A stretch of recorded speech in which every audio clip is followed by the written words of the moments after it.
कल सोलन के स्टोमेटोलाइट्स की खबर फिर दोबारा छपी और एक बड़ा आर्टिकल इंडियन एक्सप्रेस में छपा और एक कोट थी जो किसी प्रोफेसर अशोक कुमार के नाम से थी, इंसा साइंटिस्ट। मैं बड़ा हैरान हुआ कि अशोक साहनी साहब को तो हम जानते हैं, पर ये अशोक कुमार नए कहाँ से प्रकट हुए। फिर समझ लग गया कि बीच में टेक्स्ट में अशोक साहनी ही लिखा था कि वो कुमार उस लड़की ने, ऐश्वर्या ने, अपनी मर्जी से लगा दिया है, बिकॉज नॉर्मली अशोक कुमार ही होता है। तो हमने साहनी साहब को वो कटिंग भेजी, उसकी पिक्चर भेजी व्हाट्सएप पे और उनसे पूछा कि ये आपके नाम के आगे इस लड़की ने कुमार लगा दिया और हम कंफ्यूज हो गए कि कोई नया अशोक कुमार आया।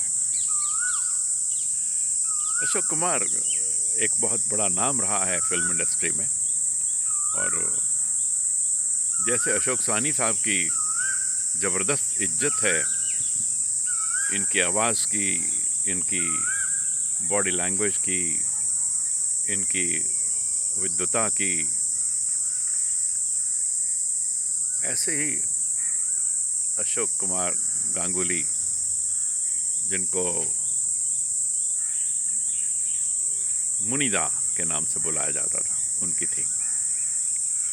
तो साहनी साहब ने बताया कि सच्चाई ये है कि मेरा नाम Ashok Kumar veteran film actor के नाम से ही इंस्पायर होकर रखा गया था।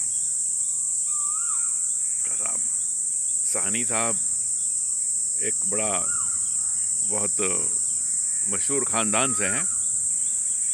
हम कहा करते थे कि ये जैसे वो अमेरिका में कैनेडीज़ बड़े फेमस हैं, ऐसे ही अपने इंडिया में साहनीज़ बहुत फेमस हैं।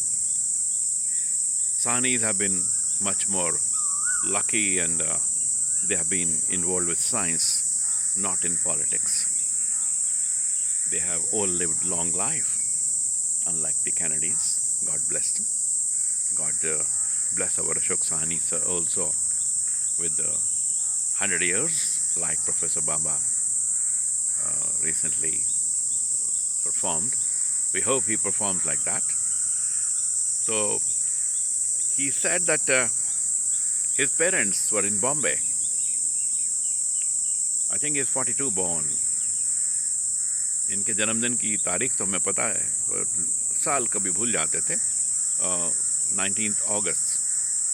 He said 42 से 44 मेरे पेरेंट्स बॉम्बे में थे और एक्टर अशोक कुमार के बड़े फ़ैन थे और उनके साथ टेनिस खेला करते थे। ज़्यादा कमाल है। पहले लोग पूछा करते थे कि बलराज साहनी से भी क्या कुछ रिश्ता है अशोक साहनी साहब का। फिर वो सीरियल तमस आया तो मेरे कलीग हैं डॉक्टर करम प्राशर, उनकी धर्मपत्नी ने ऐसे ही पूछा क्या भीषम साहनी से भी इनका कुछ रिश्ता है क्या। पता लगा कि सभी जो बड़े बड़े परिवार हैं और बड़ी बड़ी हस्तियां हैं, कहीं ना कहीं अशोक साहनी सर का कनेक्शन है। पर कल पता लगा कि इनका तो नाम ही अशोक कुमार था, जो इन्होंने धीरे धीरे करके थोड़ा शॉर्ट और ट्रेंडी और क्रिस्प बना लिया अशोक साहनी, और इतने मशहूर हो गए एज अशोक साहनी। और एक दिन ऐसा भी आया कि इंडियन एक्सप्रेस ने इनका ओरिजिनल नाम अखबार में छाप दिया, अशोक कुमार। खैर, साहनी साहब की हर बात अच्छी लगती है। साहनी साहब के बारे में हर मेमोरी हमें हम एक प्रेशियस है। सबसे पहले जब ये अभी आने वाले थे डिपार्टमेंट में, इनको प्रोफेसरशिप ऑफर हो चुकी थी। एक सेमिनार था 1978 में जो मैं जियोलॉजिकल सर्वे से सुनने गया था, तो वहाँ इनको दूर से देखा था। किसी से पूछा तो उन्होंने बताया कि हैं अशोक साहनी, और साथ ही में इनके खड़े थे इंद्रबीर सिंह। फिर पता लगा कि दोनों क्लासमेट हैं। इंद्रबीर सिंह शायद उस वक्त लेक्चरर बने थे लखनऊ यूनिवर्सिटी में, शायद नहीं बने थे, स्कूल ऑफिसर थे, जर्मनी से आए थे, 14 साल वहाँ पे काट के। और अशोक साहनी साहब तो अमेरिका में बहुत ज़बरदस्त बड़ी बड़ी जगह पे रहे थे, बॉस्टन में भी रहे थे। बाद में पता लगा प्रेस्टन क्लाउड के साथ रहे थे। प्रेस्टन क्लाउड से हमारी भी छोटी मोटी बातचीत थी, बिकॉज हम स्टोमोडोलाइट के आशिक थे। और सैमी खाता और प्रेस्टन क्लाउड का एक पेपर था अमेरिकन जर्नल साइंस में, बड़ा फेमस। तो कल फिर दोबारा देखा तो साहनी साहब ने कुछ बोला तो स्टोमोडोलाइट्स सोलन वालों के बारे में बोला।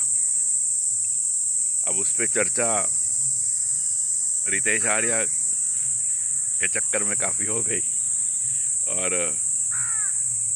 अब और भी आगे चर्चा चलती रहेगी। तो अशोक साहनी साहब को भगवान लंबी उम्र दे, बढ़िया सेहत दे, and God bless him, God bless.